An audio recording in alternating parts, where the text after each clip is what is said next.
வணக்கம். குரு பாதமே ஸ்ரீ சரணம். யான் தபதி TRK அறிவழகன், வாஸ்து ஆர்கிடெக்ட்ஸ் நிறுவனத்தின் ஸ்தாபகர்.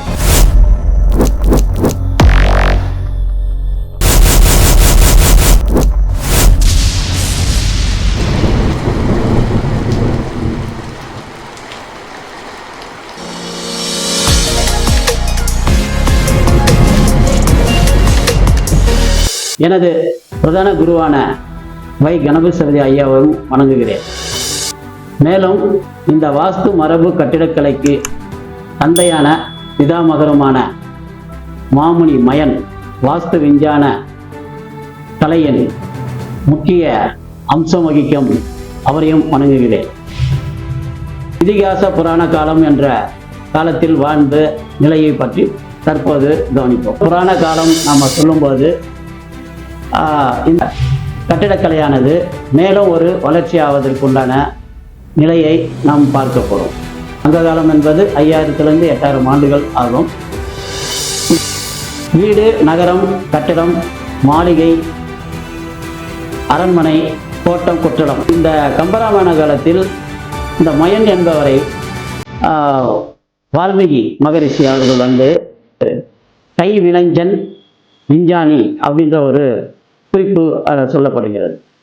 மகாபாரதத்திலும் இந்த மயன் வாழ்ந்த காலத்தில் இந்த கட்டிடக்கலைகள்லாம் எப்படி அவர் பரிணாமம் செய்தார் அப்படி மகாபாரதத்தை இயற்றிய வேதவியாசர் மகரிஷி அவர் மகா விஞ்ஞானி விஸ்வகர்மன் அப்படின்ற ஒரு சிலப்பதிகாரத்தில் இளங்கடிகள் மயன் விதித்து கொடுத்த மரபு கலை இவ்வளவுதான்.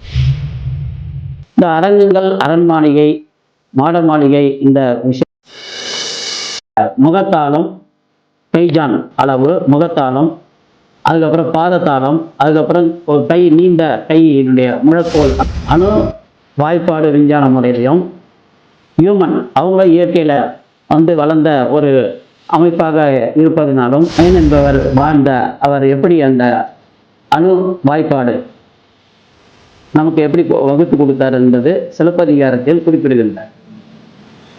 அந்த அணு வாய்ப்பாடு எப்படி அளவு பிரமாணம் வருகிறது என்பது நம்ம பார்ப்போம்.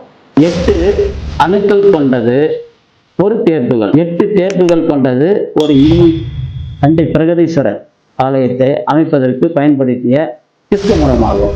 தனுர் முஷ்டி, தனுர் கிரகம், பிரஜாபத்தியம் இப்படிய அளவுகள்லாம் அமைப்புகள்லாம் இருக்கிறது. நம்ம இப்போ இருக்கிற 1 2 3 அப்படின்ற அளவுகள் எழுதுகிற அமைப்பின்படி குறியீட்டு முறையும் புள்ளியின் முறையும் நமக்கு பயன்படுத்தி வந்துள்ளார்கள். இது காலம் போக்கில் இது மறைந்து விட்டது. எஜமான் கர்த்தா அப்படின்னு சொல்ற அவங்களுடைய உடல் அங்கங்களிலிருந்து எடுக்கப்பட்ட அளவுனாலையும் பேரிலே ஒரு மயமதன் ஒரு நூல் இருக்கு. அதுக்கப்புறம் சூரிய சித்தாந்தம் ஒன்று இருக்கு. அதுக்கப்புறம் ஐந்திரம் அப்படின்னு ஒரு நூல் இருக்கு. இன்னொன்று பிரணவ வேதம், வாஸ்து வேதம்னு ஒன்று இருக்கு. அதுக்கப்புறம் ஸ்தாபத்திய வேதம்னு ஒன்று இருக்கு. நிலமே ஒரு வாஸ்துன்னு சொல்றாரு, வஸ்துன்னு சொல்றாரு. அப்ப நிலமே வாஸ்து புருஷனாக இருக்கிறது. விண் தத்துவம், மண் தத்துவம் சொல்றார்.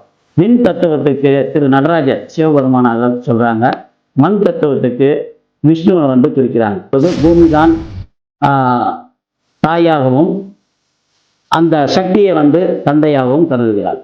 வஸ்து வாஸ்து அப்படின்னு நம்ம சொல்லும்போது கண்ணுக்கு தெரியாத பொருளை நம்முடைய கண்முன் நிறுத்தி காட்சி பொருளாக்கி அவற்றின் பயனை தூய்த்திரம், நெறிமுறை, வழிபாடு முறை, வழிமுறை, இலக்கணம் குறித்தவர் தான் இந்த மயன். இடம் என்பது வஸ்து, இட வடிவம் என்பது வாஸ்து. வடிவின்மை, வடிவில்லாமை, வடிவம் உள்ளது வஸ்து வாஸ்து. நிஷ்கலம், சகலம், நிர்குணம், சகுணம், இன்விசிபிள், விசிபிள். என்னென்ன வகை, அந்த 4 வகை நேரத்தை நம்ம தெரிஞ்சுக்குவோம். இந்த பிரதான வாஸ்து யான வாஸ்துன்னு சொல்றாங்க, சயன வாஸ்து அப்படின்னு சொல்றாங்க. ஆக 4 வகையாக இந்த வாஸ்துகளை குறிப்பிடுறாங்க.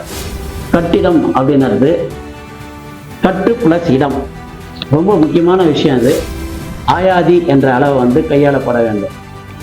அப்போ அந்த ஆயாதி அப்படின்றது என்ன அப்படின்ற ஆயாதி அப்படின்ற எண்ணு எப்படி நமக்கு கிடைக்குது அப்படின்னு மேன்மேலும் அவங்களுக்கு வாழ்வியல் வசிப்பிடத்திற்கு பலன் அதிகமாக நற்பலன்களை கொடுக்கும். இணையான கண்டுபிடிப்பு இருக்கு இல்லைங்களா, அதுதான் ஆயாதி எண் கணக்கு கணிதம் அப்படின்னு சொல்லலாம். செஞ்சோம்னா இந்த வீடு அற்புதமான ஒரு வீடாகவும் இகபர சுகங்கள் கிடைக்கிற வீடாக அமையும். இந்த ஆயாதி என்பது, இந்த கட்டிடம் என்பதும் நம்ம ரொம்ப முக்கியமான விஷயம் இது ஸ்பேஸ் தியரி. அந்த வீட்டுக்கு தான் நம்ம கட்டிடம் சொல்றோம். கட்டு பிளஸ் இடம். இடம் என்பது ஸ்பேஸ் கட்டுவதனால 4 சுவர் கண்டு கட்டுண்ட இடம். எது கட்டுண்ட இடம்? எனர்ஜி கட்டுண்ட இடம் அப்படின்ற இந்த வார்த்தையே நம்ம தமிழ் அந்த கட்டிடம் என்ற வார்த்தைக்குள்ள இந்த வீடு அமைப்பதற்கான வீடே ஒரு உயிர் பொருள் அப்படின்றத நம்ம பார்த்தோம். இந்த அற்புதமான ஒரு கட்டிடக்கலை கணக்கியல் முறை அப்படின்றத தெரிஞ்சுக்கிட்டோம். இதனுடைய விரிவாக்கமாக அடுத்த நிகழ்ச்சிகளாக ஒவ்வொரு விஷயங்களாக நம்ம நுணுக்கமாக ரொம்ப அழகியலாக இதை நம்ம தெரிந்து கொள்வதற்கு நம்ம அடுத்த நிகழ்ச்சியாக நம்ம பார்க்கலாம் என்று நன்றியை தெரிவித்துக் கொள்கிறேன்.